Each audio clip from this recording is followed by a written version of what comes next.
We just lived through the most cringe weekend in Canadian history. I had to sound the alarm early just to cover the sheer insanity we're seeing. Canadians getting arrested at the border, detained, fingerprinted, forced to give DNA because they tried to go down to the US as foreign agitators, then acted shocked when they returned. Away, we saw No Kings protests that had to be rebranded overnight because, well, Canada literally has a king. Full-blown rallies where speakers openly called for government ownership of everything: food, internet, housing, and then, to top it off, we got a glimpse of the economic results. Canadian lumber now selling cheaper in the US than in Canada. Stick around until the end because there's a lot to unpack. And I promise, by the time we're done, you'll understand why the thumbnail says total humiliation. When I first saw this story, I thought it was a Saturday Night Live skit. There's no way this is real, I told myself, but it is real. Kevin Larson, a retired health physicist from Concordia, Ontario, decided in October that he needed to drive to Port Huron, Michigan, to attend a No Kings rally. The purpose? To protest the President of the United States, a country he is not a citizen of. On October 18th, at the Blue Water Bridge border crossing, U.S. Customs and Border Protection pulled him over for a secondary inspection. 2.5 hours later, they told him he was being denied entry. But first, they demanded a DNA sample. Larson refused twice. Then a supervisor took him to a private room, read him the law, and explained that if he continued to refuse, he could be charged with a federal offense, face up to a year in prison, and be banned from the U.S. for 5 years. Larson, who has no criminal background and was carrying nothing but a Canadian flag, gave in. His DNA is now in a U.S. government database. Let's listen to his own words from a CTV News interview. He said, "They took my picture, took my fingerprints, and about 2.5–2.75 hours in, they said, 'We're not going to allow you entry. But first you have to give a DNA sample.' I said no twice. I sat down, and then a supervisor took me to a private room, read me the riot act and the law, and said I could be charged. And if found guilty, it could be up to 1 year in prison." Now, here's the kicker. At the end of the ordeal, Larson asked the border officer what the real reason was for denying him. According to Larson, the officer replied, "It was the purpose of your visit, sir." Larson's response? He told the media, "I'm sorry. I thought this was America. I thought as a Canadian I could go down and protest." Let that sink in. A Canadian man who made his entire identity about not being American was shocked that the U.S. didn't want a foreign national crossing the border specifically to join a political protest against the U.S. president. The irony didn't stop there. After Larson's story went viral, organizers of these No Kings rallies suddenly started rebranding. They began calling them No Tyrants protests. Why? Because Canada, as part of the Commonwealth, still has a king, King Charles III. So protesting No Kings on Canadian soil while flying Canadian flags was starting to look, well, awkward. One CTV News anchor even introduced a segment by saying, "We begin tonight with more widespread anti-Trump protests." This is the No Tyrants protest here in Ottawa. Listen to how the anchor carefully emphasized the word tyrants. That wasn't an accident. It was a coordinated shift to avoid the obvious question. Why are you protesting kings when your head of state is literally a king? The rebrand was so rushed that protesters at the same event were still holding No Kings signs while the news chyron read No Tyrants. This is the kind of cringe you can't make up. And what were they demanding? More government control. Bigger government. Nationalize this. Nationalize that. They don't want a king, but they want the government to own your internet, your food supply, your housing. The cognitive dissonance is staggering. While all this was happening on the streets, another story was breaking that perfectly captures Canada's current mindset. Air Canada's CEO Michael Rousseau, a man who by all accounts had run the airline, effectively found himself at the center of a national controversy. Why? Because he couldn't speak French. Under Canada's Official Languages Act, Air Canada is required to operate in both English and French. Rousseau's lack of fluency became a political firestorm. The Quebec press hammered him. Politicians demanded answers. On March 30th, Air Canada announced that Rousseau would retire by the end of the third quarter. The official statement said he was retiring after nearly 2 decades with the airline, and the process to select a successor was underway. But everyone following the story knew the real reason. He was forced out over language. Now here's where it gets even crazier. A CTV News anchor, Marcia McMillan, broke the news. "Hello, I'm Marcia McMillan. Thanks for joining us this morning on CTV News Channel. We begin this Monday morning with breaking news. Air Canada's CEO will be retiring by the end of the third quarter after nearly 2 decades with the country's largest airline. Notice the careful wording: retiring, not resigning, not forced, but the Political pressure had been relentless. Prime Minister Mark Carney was asked about the CEO's departure during a press conference. A reporter asked if the successor should be bilingual. Carney's answer: "It's absolutely essential that the successor be bilingual." Completely bilingual. He praised Rousseau's operational performance, said he did a good job technically, but then added that being a leader has many responsibilities. In other words, performance isn't enough. You have to check the language box. Let's play the exact quote. Carney said, "He did a good job. Technically, he got CEO, but there's a broader responsibility as a national organization leader. It is essential that the next CEO of Air Canada be bilingual." Now think about what that means. Carney just said that a CEO who ran the country's largest airline effectively should be replaced not because of performance, but because of language. And he argued that the next CEO must be bilingual, a requirement that instantly eliminates a huge pool of qualified candidates, including many of the most talented executives in the country, simply because they don't speak French. This is the mindset that's driving Canada's decline, prioritizing virtue signaling over performance, removing qualified people. To make a political statement, and Carney was being heckled throughout this press conference. You can hear it in the background because even the reporters there recognized how absurd it was. Now let me ask you something. If we're forcing a qualified CEO to step down because he doesn't speak French, what are we doing about actual national security threats? At the same time this was unfolding, a House committee hearing was happening where Liberal MP Michael Chong was grilling a witness about forced labor in China's auto sector. The witness, a policy expert, responded by calling critics useful idiots. But here's the part that didn't get as much attention, despite multiple intelligence reports over the years about foreign interference. Canada has not formally expelled a single alleged Chinese agent from Parliament.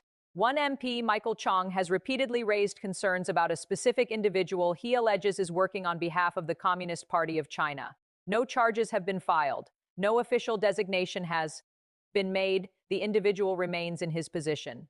So let's compare. We push out a CEO for not speaking French, but an alleged foreign agent, if the allegations are true, gets to keep his job and his security clearance. Which one is the greater threat to Canadian sovereignty? The answer tells you everything about where priorities are today. Now, I want to take you to what can only be described as a communist rally, and I don't use that term lightly.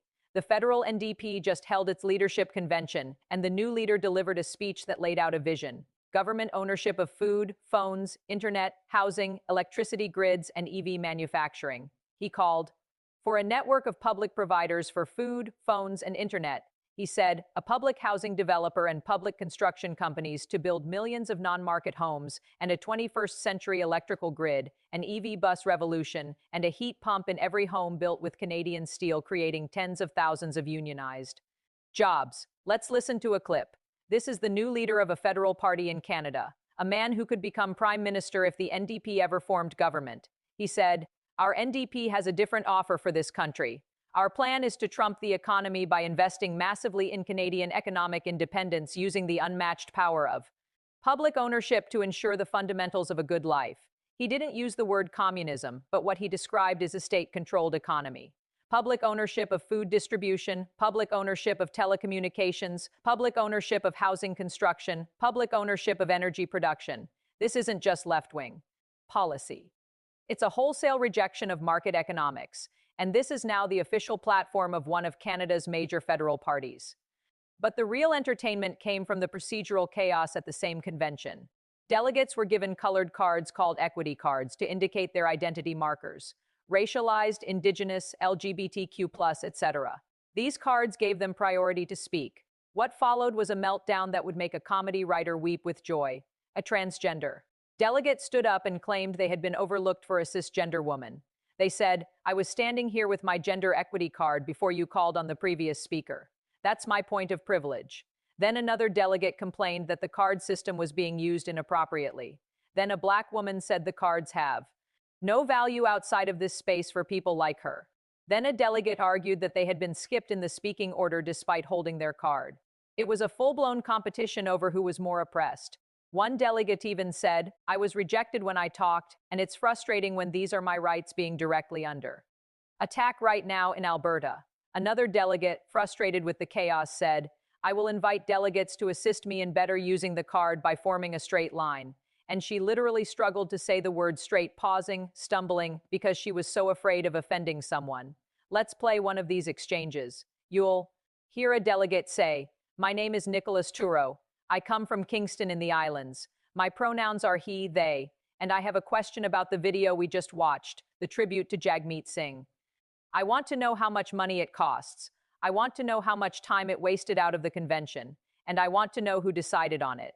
Immediately, another delegate rose on a point of privilege, visibly in tears, and said, "That comment is absolutely unacceptable. I'm in my house of party where I belong as a racialized person. And we paid a tribute that is incredibly fitting for an incredible leader." So the NDP, the party that wants to nationalize everything, spent its leadership convention fighting over equity cards, pronoun etiquette, and whether a tribute video to their former leader was worth the money. And this is the party that's supposed to be the main opposition in Parliament.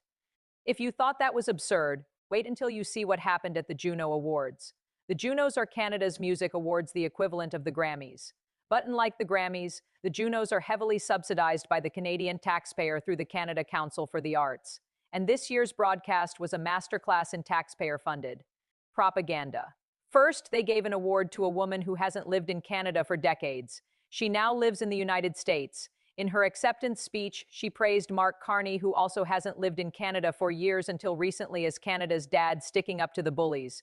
She said, "I'm living in the States, and you know what's happening there." She was criticizing the U.S. while accepting a Canadian award, paid for by Canadian taxpayers. Even though she chose to leave Canada and live in the U.S., then there was the performance. A sign language interpreter was hired not to interpret the lyrics, but to play air guitar. I'm serious. The band was playing live. And this interpreter stood next to them, pretending to play drums and guitar, so that according to the organizers, deaf people could understand the music better. Subtitles would have worked. They could have had the interpreter sign the lyrics. Instead, they paid a person to mime along to the music. Taxpayer dollars, ladies and gentlemen. One commentator, Jonathan Kay, summed it up. This is called the Juno Awards. It's a hallowed annual Canadian ritual where the government subsidized Canadians. Pretend that ordinary Canadians enjoy listening to whatever this is supposed to be. And he's right. The ratings for the Junos are abysmal. Most Canadians couldn't name a single winner, but the government keeps funding it because it's seen as essential for Canadian culture. Now, while all of this was happening, the real world was delivering its own verdict. Remember the tariffs that Trump threatened on Canadian lumber? Well, despite those tariffs, lumber prices in the U.S. have been dropping.